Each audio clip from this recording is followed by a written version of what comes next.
Hey everyone, and welcome back for another deep dive. This time, we're taking a look at React. React. Yeah, a JavaScript library that, let's face, has become like a staple for web developers. Oh, yeah. Um, and we've got a bunch of sources here that frame it as interview prep, which is actually really smart, I think. Yeah. Because when you're prepping for an interview, you have to like boil things down to like what really matters. Right.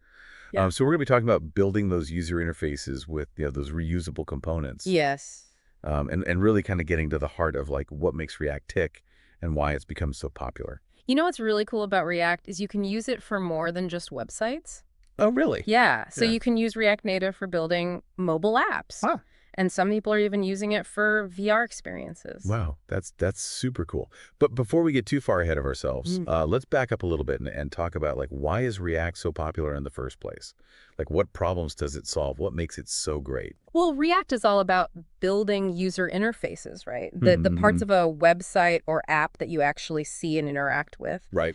And it's popular because it uses this thing called component-based architecture. Okay. And basically that means you're building your UI with these independent reusable pieces. Gotcha. Think of it like building with Legos. Okay. Each brick is a self-contained component, and you can put those bricks together to make all kinds of complex stuff. So instead of writing like a massive chunk of code for an entire web page, you break it down into these smaller, more manageable pieces. Exactly. Okay. And that makes your code so much cleaner and easier to maintain, and it can scale really well. I see. Like imagine you're building an e-commerce site. Mm-hmm. You could have a component called product card that displays all the product details. Okay. And then you could use that same component on the home page, the product listing page, and even the shopping cart. Right. So you don't have to write the same code over and over again. That's efficient. Right. And if you need to make an update, you only have to do it in one place. Oh, that makes a lot of sense. Oh. Okay, so we've got these components that are like our building blocks. Right. But then there's also this thing called the virtual DOM, Yeah. which I have to admit sounds kind of technical. Yeah. How does that actually impact what the user sees and experiences? Okay, so the virtual DOM is basically a lightweight copy of the real DOM, Okay. which is what the browser uses to display the web page. Okay. So think of it as a blueprint. Mm-hmm. When something in your React app changes, React updates this blueprint first. Okay. Then it compares it to the old blueprint and figures out the most efficient way to update the real DOM. So it's not redrawing the whole page every time something changes. Exactly. It only changes the parts that need to be changed. Oh, that's got to be a big performance boost, especially for complex applications. Yeah, it makes your app feel super responsive, Mm-hmm. especially when you're working with like large data sets or lots of updates. Mm-hmm. Right. Like if you're updating a really long list of items, it wouldn't make sense to redraw the whole list every time. Exactly. With the virtual DOM, only the changed items get updated. Okay, that makes a lot of sense. Yeah. Now, I know React uses something called JSX, Yes. which lets you write HTML-like code within your JavaScript. It's pretty cool. Yeah, but I've heard some folks say that it's not actually mandatory. Right. So is it really necessary? Yeah. And look, what are the advantages and maybe the downsides of using it? So JSX stands for JavaScript XML, and it basically lets you describe your user interface Okay. using syntax that looks a lot like HTML. Right, within your JavaScript code. Right, within your JavaScript code. So you can like write a paragraph tag or a div directly in your JavaScript. Exactly. And React knows how to handle it. Okay. You can technically build React apps without JSX, Okay. but most people recommend using it. It just makes development so much easier. It makes the code more readable too, right? Yeah, absolutely. Okay, I'm sold JSX. It is. So going back to that Lego analogy, Yep. we know components are the building blocks, Right. but how do we actually start putting them together? Like, how do they work together? So there are two main types of components in React. Functional components Okay. and class components. Okay. Think of them like different types of Lego bricks. Functional components are like the basic blocks. They're simpler. Okay. And they're actually the preferred way to do things now. Okay. Class components have more features, but they're becoming less common. So functional components are like the go-to these days. Yeah, pretty much. Okay. Why is that? Why are they becoming more popular? They're just simpler and easier to work with. Okay. They fit better with modern JavaScript practices and, that hooks thing we talked about. Okay. Class components can get a little more complicated, especially for beginners. All right. So I'm building my UI with these functional components, snapping them together like Legos. I love that analogy. But how do we actually make them interactive? Yeah, and some logic. Yeah. And make them respond to what the user's doing. So that's where props and state come in. Okay. Props are short for properties, and they're basically a way to pass data from a parent component down to a child component. Okay. Kind of like inheritable traits. Gotcha. State, on the other hand, is data that the component manages internally. Yep. And that data can change, which makes the component dynamic and interactive. Okay, so props are like predetermined stuff that gets passed down. Right. And state is internal data that can change based on what's happening. Exactly. Give me an example, like something real world so I can see how this works. Sure. Imagine a to-do list app. Mm-hmm. Each to-do item is a component. Okay. The text of the item that comes from the main list. Right. That's a prop. Okay. But whether the item is marked complete or not, Right. that's managed by the item's own state. Okay. So when you click the checkbox, the state changes, Okay. and the component re-renders to show that the item is done. So props are like the starting point. Yeah. And state handles the dynamic stuff. You got it. This is making more sense now. But I imagine managing state can get pretty complex, Oh, it can definitely get tricky. especially when you're working with larger applications. For sure. That's where hooks come in. Okay, I've heard of hooks, but I'm still a little fuzzy on them. Okay. What are they exactly, and why are they so important? So hooks were introduced to make state management and side effects easier to handle, especially in those functional components we were talking about. Right. They let you hook into React features without having to write a bunch of extra code. So what are like the most essential hooks that a React beginner should know about? Okay, so two of the most fundamental hooks are useState Okay. and useEffect. useState and useEffect. Yeah, so useState is how you declare and update state variables within your components. So if I wanted to keep track of whether a user was logged in or not, Exactly. I would use useState for that. Yep. And then useEffect is for handling side effects. Side effects, what are those? So side effects are things that happen outside of the normal rendering process. Okay. Like fetching data from an API or interacting with the browser's DOM. I see. Can you give me an example of when I might use useEffect? Sure. Let's say you're building a weather app. Okay. You'd use useEffect to fetch the current weather data from an API Ah, okay. when the component loads or when the user searches for a new location. So useState is for managing data that changes within the component. Right. And useEffect is for things that happen outside the component. Exactly. Got it. Okay. But a UI isn't much fun if you can't actually interact with it, right? Right. How does React handle things like clicking buttons or submitting forms? It uses event handlers just like regular JavaScript. Okay. You can attach event listeners to elements in your JSX code to respond to things like clicks hovers and form submissions. So it's basically the same as handling events in vanilla JavaScript. The concepts are similar, but React has its own syntax. Okay, what's different? For example, instead of using onClick for a click event, you would use onClick.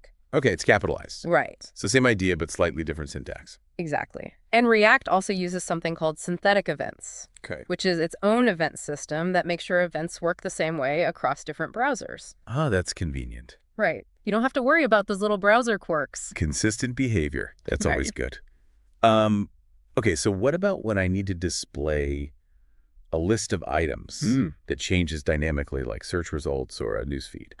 So React is really good at handling dynamic lists using the map function. Okay. It lets you loop through an array of data Mm-hmm. and render a separate component for each item in that array. So if I had an array of news articles, Right. I could use map to create a component for each article, Exactly. displaying the title, image, and summary. Yep. And each component would receive the data for its article as props. Okay, that sounds pretty straightforward. Yeah. Are there any gotchas I should be aware of when working with lists in React? One really important thing to remember is keys. Keys? Yeah, keys are unique identifiers that you assign to each item in a list. Okay. They help React keep track of which items have changed so it can update the list efficiently. Why are keys so important? It seems like kind of a small detail. It is a small detail, but it makes a big difference. Wow. Without keys, React might get confused about which items have changed, and it could end up updating the wrong things. No. Or even rendering things in the wrong order. Oh, okay. So keys help React keep everything organized and make those updates super smooth. So it's like giving each item a label so React knows exactly what it's dealing with. Exactly. All right, keys it is. So let's move on to forms, Okay. which are a pretty common element in web apps. How does React handle user input and submitting forms? So there are two main approaches to forms in React. Okay. Controlled components and uncontrolled components. Controlled and then... In a control component, the form data is managed by React's state, which gives you a lot of control over things like validation and error handling. Makes sense. Uncontrolled components, on the other hand, rely more on the DOM to manage the data, which can be simpler for basic forms, but you don't have as much control. So control components are like taking the reins. Yeah. And uncontrolled components are more like letting the form do its own thing. Kinda. When would you choose one over the other? Controlled components are usually better for complex forms, Okay. where you need fine-grained control over the behavior. Right. Uncontrolled components might be okay for simple forms. Got it. Okay. Sometimes you need to show or hide parts of your UI Yeah. based on certain conditions, like whether a user is logged in or has specific permissions. Yeah. Right. How does React handle that? So that's called conditional rendering, Mm-hmm. and React gives you a few different ways to do it. Okay. You can use if statements, ternary operators, logical A&D operators, all those familiar JavaScript things, Okay. to decide which parts of your JSX code get rendered. So there's no one right way to do it. Right. It's more about what makes your code clear and easy to read. Okay, so readability is key. Absolutely. Speaking of making things look good, let's talk about styling. Okay. How do we make our React components visually appealing? So you've got a few options for styling. Mm-hmm. You can use inline styles, which means applying style rules directly to the JSX elements. Okay. You can also use CSS classes, Right. just like you would with regular HTML. Good old CSS. Yeah. And that's great for organization and reusability. Okay, inline styles and CSS classes, those are familiar. Yeah. But what about when we need something more powerful? Something more tailored to React? That's where CSS-in-JS libraries come in. CSS-in-JS? Yeah, it lets you write CSS within your JavaScript code. Interesting. It gives you tighter integration with React and some really cool features like dynamic styling based on props or state. Okay, can you give me some examples of those CSS-in-JS libraries? Sure. Two of the most popular ones are styled components and emotions. Styled components and emotions. Yeah, they both have their own unique approaches, and they have big active communities so you can find lots of support. All right, so we've covered a lot in this deep dive so far. Sure. Before we move on, can you just sum up some key takeaways about React for our listeners?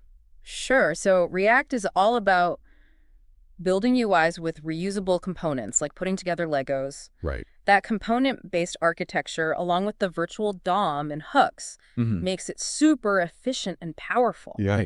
And remember, JSX might seem a little strange at first, but it actually makes development a lot smoother. It makes a code more readable, too. Definitely. And don't forget about those keys when you're working with lists. Oh, yeah, those are crucial. They might seem like a small thing, but they really help React manage those dynamic lists. For sure. All right, so now that you've got a handle on the basics, think about this. What could you create with React? Yeah, what kind of dynamic and interactive UI could you build with these tools? That's a great question to ponder as we wrap up part 1 of our React Deep Dive. Stick around for part 2, where we'll explore some more advanced concepts and see how these fundamental building blocks can be used to create real-world applications. All right, so welcome back to our deep dive into React. In part 1, we really got into those fundamental building blocks of React. Components, JSX, props, state, hooks. You know, it's kind of like we've laid the foundation for our React house, right? Exactly. So now I'm thinking about, like, how do we build on that foundation? You know, how do we start adding more complex features and interactions to our applications? Yeah, that's what we're going to be talking about in this part. Yep. We're going to dig into some more advanced concepts and look at how those fundamental pieces work together in practice. Okay, cool. One thing I'm really curious about is how React handles communication between different components. We talked about prompts for passing data from a parent component to a child component. Right. But what happens when we need to send data back up the chain, like from a child to its parent? How to? Or even between components that aren't directly related? That's a great question, and it's a common challenge in React development. There are a few different ways to handle it. One approach is to use callback functions as props. Callback functions? Yeah, so remember how props can be any type of data, including functions. So you can pass a function from a parent component down to a child component. Okay. And then the child component can call that function to send data back up to the parent. So it's like giving the child component a messenger to send information back to its parent. Yeah, exactly. That's clever. Okay, so that works for parent-child communication. But what about when you have components that are not directly related that need to talk to each other? Right. Like a component nested deep down in the structure that needs to communicate with a component way up at the top. So in those cases, we can use a technique called lifting state up. Lifting state up. Yeah, basically you move the shared state up to the nearest common ancestor of the components that need to access it. Okay. So both components can then see and update that state. So instead of trying to pass data directly between those distant components, Right. we move the state up to a common ground where they can both interact with it. Exactly. It creates a single source of truth for that data. So there's no confusion about which component has the most up-to-date information. Right. And it prevents conflicts when multiple components need to work with the same data. I see. So lifting state up is a really powerful way to manage data flow in larger applications. Absolutely. Okay, let's switch gears a bit and talk about error handling, Okay. which is super important for building robust and user-friendly apps. Yeah, for sure. You know, things are going to go wrong at some point. Oh, yeah, definitely. So how do we make sure those errors don't crash our entire application? So React has some built-in mechanisms for handling errors gracefully. Okay. One common way is to use try.catch blocks. Try.catch, that sounds familiar. Yeah, it's a basic error handling technique in JavaScript. Mm-hmm. In React, you can wrap code that might cause an error in a try block. And if an error does occur, it gets caught by the catch block. Right. So you can display an error message or log the error or take some other action. So it's like a safety net to prevent the whole app from crashing. Exactly. Are there any React-specific error handling tools or best practices? Yeah, there are a few things you can do. For example, React has something called error boundaries. Error boundaries. Yeah. These are special components that can catch JavaScript errors anywhere in their child component tree. So they can like isolate errors and prevent them from spreading. Exactly. That sounds useful. Okay. Okay. I've also heard the term code splitting thrown around a lot. Oh, yeah. What exactly is code splitting and why is it important? So code splitting is basically breaking down your application's code into smaller chunks and then loading those chunks only when they're needed. Instead of loading everything all at once. Right. That can really improve performance, especially for larger applications. Why is that? Well, imagine you have a big e-commerce site. If you try to load all the code for the product pages, the checkout process, the user account management all at once, Right. it's going to take a long time for the page to load. Yeah, that makes sense. With code splitting, you can load just the code for the home page initially, and then load the code for other sections only when the user navigates to them. So it's like packing for a trip. Yeah. You don't take your whole wardrobe. You only pack what you need for that specific trip. Exactly. Okay, so code splitting makes things faster by delivering only the essential code up front. Right. And as the user interacts with the app, you can load more code in the background. So the app feels snappier and more responsive. Exactly. How do you actually implement code splitting in React? React has a component called react.lazy. React.lazy. Yeah, and you can use it to dynamically import a component only when it's needed. Okay, So the code for that component doesn't get downloaded until the user actually needs it. that's pretty slick. Ah, Okay, so code splitting is a great way to optimize performance. Are there any other techniques we can use to make our React apps even faster? oh yeah, there are a bunch of things you can do. One important one is memoization. Memoization with that. So memoization is basically caching the results of expensive function calls. Okay. So if you call the same function again with the same inputs, Mm-hmm. it can just return the cached result instead of doing all the work again. So it's like storing the answer to a complex math problem so you don't have to solve it again from scratch every time. Exactly. That makes sense. Okay, how do we use memoization in React? React has a hook called useMemo. Use memo. Yeah, and you can use it to wrap a function that does a lot of computation, Okay. and React will cache the result for you. Cool. Are there any other performance tips you'd recommend? Always pay attention to the data structures you're using. Mm-hmm. Choosing the right data structure can make a big difference. Especially when you're working with lots of data. Exactly. Like Yeah. if you're searching through a huge array, it might be faster to use a set or a mapped instead. Okay, good to know.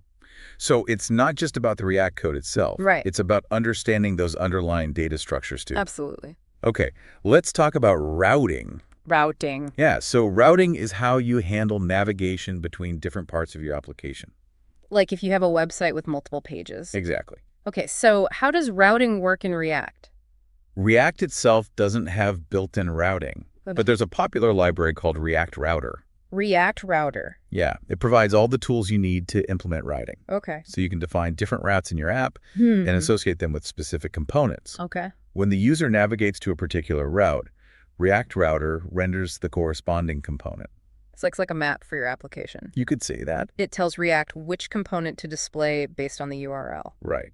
And it has all sorts of cool features for handling navigation and transitions between views. That sounds really powerful. Uh-oh. All right, so this has been a fantastic deep dive into some of the more advanced aspects of React. Yeah, we've covered a lot. We've talked about component communication, error handling, code splitting, performance optimization, and routing. It's a lot to take in. It is. But I think it's all really important for building solid and efficient React apps. Definitely. So before we wrap up part 2, Well, do you have any final thoughts for our listeners as they continue their React journey? just keep practicing and experimenting. Build some small projects and gradually work your way up to more complex challenges. And don't be afraid to ask questions. Oh, yeah. The React community is super helpful. There are tons of resources available online, too. Definitely. So yeah, embrace the learning process. And have fun. Yeah, building stuff with React is actually really fun once you get the hang of it. Yeah. All right, so join us for part 3, where we'll explore some of the cutting-edge trends and advancements in React. Yeah, we'll be talking about server-side rendering and new architectures like Microfrontends. And we'll even touch on how React is expanding beyond the web into mobile desktop and even VR development. It's going to be exciting. So stick around, we've got a lot more to cover. And we are back for the final part of our deep dive into React. It's been quite a journey, hasn't it? It really has. We've covered a lot of ground.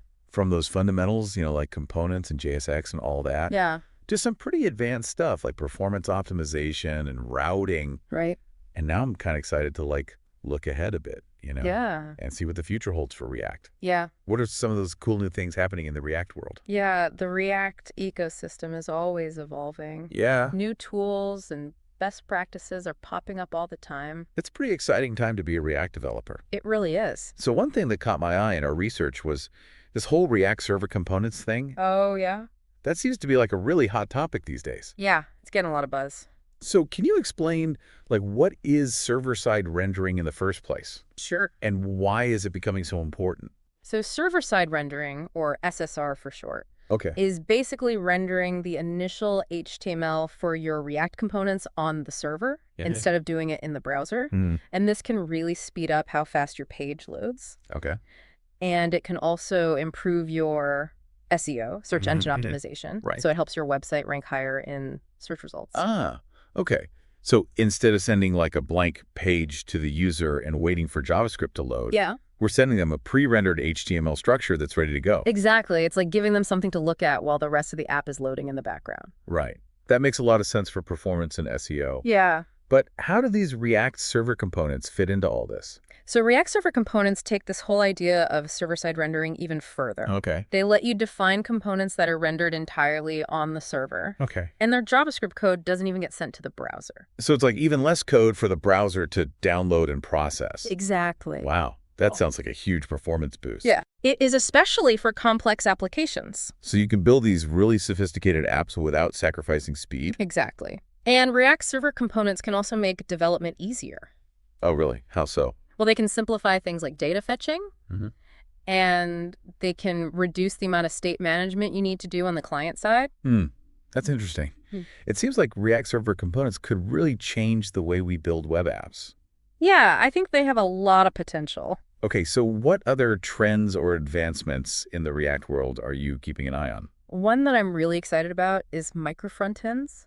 Microfrontends. Yeah, it's this architectural style where you break down a big front-end application into smaller independent units. Kind of like how we break down a UI into components. Yeah, it's similar, but instead of individual UI elements, you're breaking down the entire application. Okay, so each microfrontend is like its own mini application. Sort of. Each one can be developed, tested, and deployed independently, which makes things a lot easier to manage, especially for large teams. Right. If everyone's working on a separate microfrontend, Exactly. then there are fewer chances of conflicts and things breaking. Exactly.